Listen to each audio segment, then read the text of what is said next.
नमस्कार.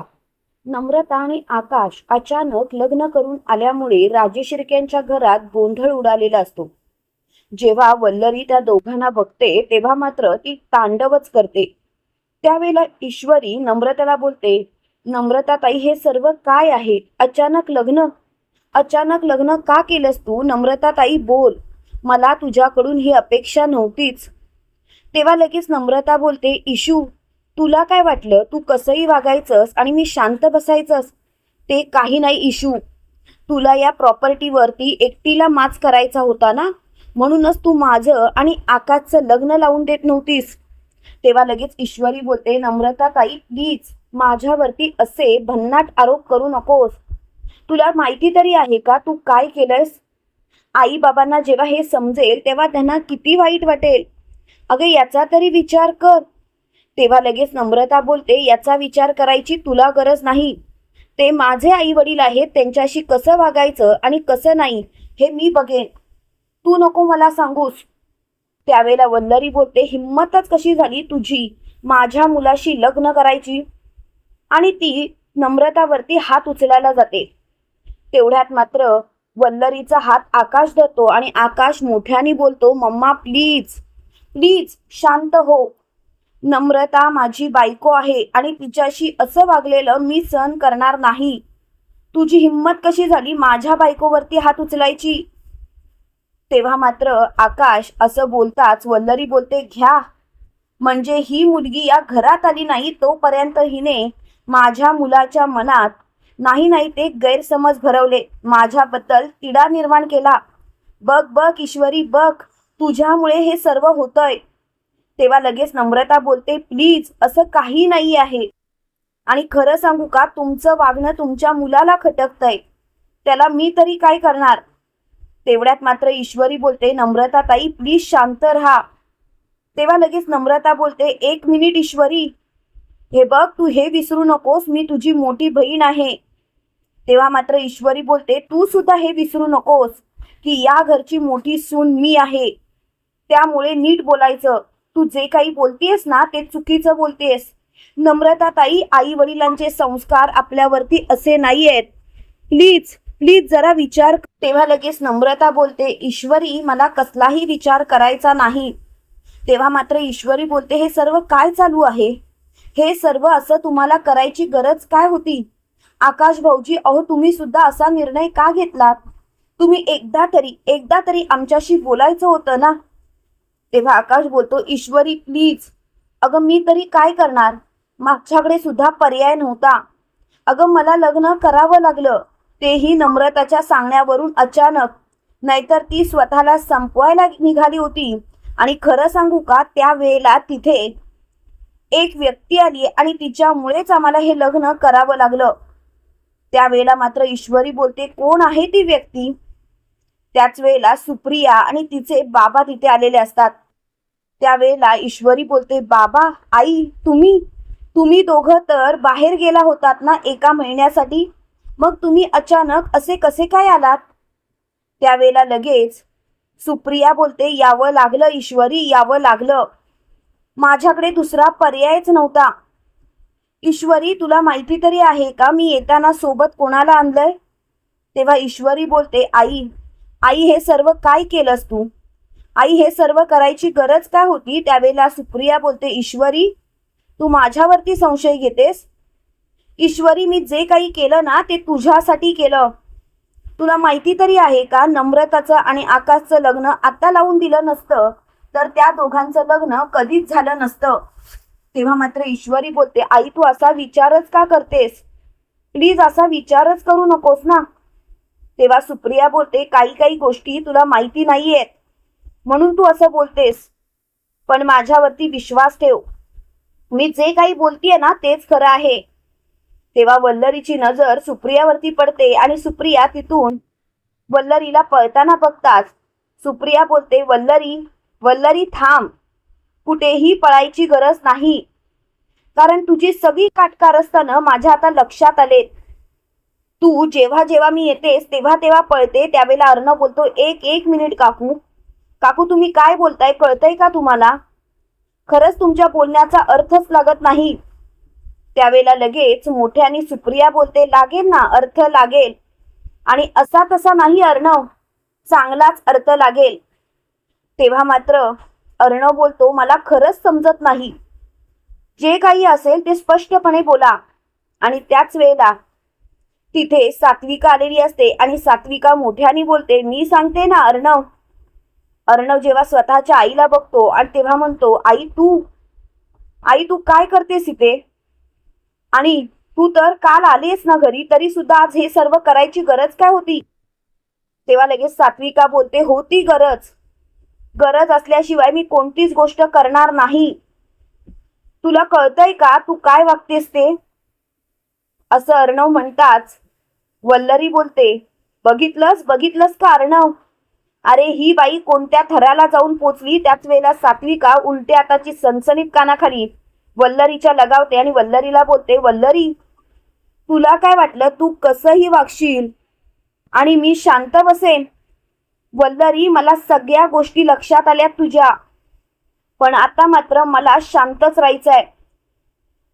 तेव्हा मात्र वल्लरीची खूपच चिडचिड झालेली असते. त्याच वेळेला लगेच आकाश आणि नम्रता बोलतात, हे सर्व बस झालं. दारात नवीन जोडपं असं खोळंबट ठेवलेलं आहे. त्या नवीन जोडप्याचं औक्षण करा आणि त्यांचा गृहप्रवेश करा. तेव्हा सात्विका ईश्वरीला बोलते, ईश्वरी गृहप्रवेशाची तयारी कर. तेव्हा ईश्वरी बोलते, हो. आणि ईश्वरीने गृहप्रवेशाची तयारी केलेली असते. आणि शेवटी नम्रता आणि आकाश यांची एंट्री राजशिर्क्यांच्या घरात झालेली असते. तेव्हा मात्र ईश्वरी नम्रताला बोलते, नम्रता ताई, खरं सांगू, तू जे काही केलंस ना ते चुकीचंच केलंस आणि या सर्व गोष्टींसाठी मी तुला कधीच माफ करणार नाही. नम्रता ताई, मला तर तुझ्याशी बोलायची सुद्धा इच्छा नाहीये. असं का वागलीस तू? असं वागून तुला काय मिळालं? नम्रता ताई, आता मात्र तू माझ्या मनातून उतरलीस. त्यावेळेला लगेच सात्विका म्हणते, ईश्वरी शांत हो. नम्रतानी हा निर्णय घेतलाच नाहीये. उलट मी या दोघांचं लग्न लावून दिलंय. तेव्हा मात्र ईश्वरी बोलते, काय? तुम्ही लग्न लावून दिलं? पण का? तुम्हाला हे सर्व करायची गरज काय होती? तुम्हाला माहिती तरी आहे का आई, नम्रता ताईच्या लग्नाची किती मोठी स्वप्न पाहिली होती आम्ही, आणि ती एका झटक्यात धुळीत मिळवली. तेव्हा मात्र सात्विका बोलते, जर का मी त्यांचं लग्न लावून दिलं नसतं ना ईश्वरी, तर कदाचित पुन्हा कधीच त्यांचं लग्न झालं नसतं, कारण या वल्लरीने ते होऊच दिलं नसतं. अर्णव, ही वल्लरी दिसते तशी नाही. कालच मी हिचं सगळं सत्य सर्वांसमोर आणलंय. त्यावेळेला सुप्रिया बोलते, हो, ही बाई कैदासीन आहे, कैदासीन. या बाईलाच पुन्हा या घरातून हकलवा, नाहीतर या घराचे 4 तुकडे व्हायला वेळ लागणार नाही. ही बाई फक्त आणि फक्त प्रॉपर्टीसाठी हापापलेली आहे. हे ऐकतात चांगला झटका ईश्वरीला बसलेला असतो आणि ईश्वरी बोलते, म्हणजे सात्विका आई, तुम्ही हे सर्व जे काही केलं ते फक्त आणि फक्त तुमचा हेतू साध्य करण्यासाठी? तेव्हा लगेच सुप्रिया बोलते, काय बोलतेस तू इशू बाळा, तू सासूबद्दल तुझ्या गैरसमज निर्माण करून घेतेस. पण आता मात्र तुझं हे वागणं मला पटत नाहीये. तेव्हा मात्र मोठ्याने ईश्वरी बोलते, आई, मला सुद्धा तुमचं वागणं पटलेलं नाही. मुळात नम्रता ताईचं असं लग्न लावायची गरजच नव्हती. त्यावेळेला ईश्वरीला नम्रता बोलते, तुला कोण विचारतंय? तुला आम्ही विचारतच नाही आहोत. मी तुला सांगते, आम्ही लग्न करून आलोय आणि आता तुझं हे तोंड बंद ठेव. तेव्हा मात्र अर्णव मोठ्याने बोलतो, नम्रता, तुझ्या तोंडाला आवर घालायचा. ईश्वरी या घरची मोठी सून आहे. तिच्याशी बोलताना वागताना नीट आदरतेने वागायचं, आणि जर का हे जमत नसेल तर गप्प बसायचं. आकाश, प्लीज स्वतःच्या बायकोला नीट समजाव. तिची ही दादागिरी या घरात सहन केली जाणार नाही. मिस इंदोर सगळ्यांचं ऐकून घेते म्हटल्यावरती तुम्ही सगळेजण माझ्या समोर तिचा अपमान कराल तर मला चालणार नाही. ईश्वरीचा अपमान म्हणजे माझा अपमान, आणि कितीही काही झालं तरी माझ्या बायकोचा अपमान झालेला मला सहन होणार नाही. तेव्हा मात्र मोठ्याने ईश्वरी बोलते, अर्णव सर तुम्ही शांत व्हा. अर्णव सर, तुम्ही एवढे का ओरडताय? तेव्हा लगेच अर्णव बोलतो, ईश्वरी बस कर. तुझ्या या चांगुलपणाचा मला खरंच कंटाळा आलाय. काय करू मी तुझं, सांग ना ईश्वरी, काय करू? अगं तुझं हे वागणं अजिबात योग्य नाहीये. किती वेळा समजावू तुला? त्यावेळेला लगेच ईश्वरी बोलते, पुरे, आता मला कोणाचंच काही ऐकायचं नाही. मला मान्य आहे माझा चांगुलपणा प्रत्येक गोष्टीला नडतो. प्रत्येक गोष्टीसाठी मलाच सगळ्यांसमोर झुकावं लागतं. पण आता मात्र नाही. आता मात्र कितीही काही झालं तरी सुद्धा मी कोणालाही माफ करणार नाही. तेव्हा मात्र नम्रता बोलते, प्लीज प्लीज अर्णव सर, तुम्ही असा विचार करू नका. तेव्हा लगेच अर्णव बोलतो, एक गोष्ट लक्षात ठेवायची नम्रता, तू आकाशची बायको आहेस, या नात्याने तुला या घरात मान मिळेलच. पण तू जर का असं ठरवलेलं असशील की ईश्वरीला येता जाता त्रास देशील, तिचा तिचा तू सारखा सारखा अपमान करशील, तर मला चालणार नाही. एक गोष्ट लक्षात ठेवायची, यापुढे ईश्वरीशी बोलताना अदबीनं बोलायचं. आणि तो ईश्वरीचा हात धरतो आणि ईश्वरीला तिथून घेऊन जातो. त्यावेळेला वल्लरी मात्र सात्विकाच्या अंगावर धावत गेलेली असते. त्यावेळेला सात्विका वल्लरीचं थोबाड फोडत बोलते, माझ्या वाटेला जायचं नाही. तू जसं माझं आयुष्य बर्बाद केलंस ना, तसंच तुझं आयुष्य बर्बाद करणार. आज तुझ्या लकाचं लग्न त्याच्या आवडत्या मुलीसोबत लावून दिलं, तेही तुझ्या नाकावर टिचून. तेव्हा मात्र वल्लरी बोलते, गप्प बस सात्विका, तुझे काही चालवलेस ना ते बंद कर, नाहीतर तुला खूप महागात पडेल. तेव्हा सात्विका बोलते, अजून काय महागात पडायचं राहिलंय मला, बोल ना, अजून काय महागात पडायचं राहिलंय?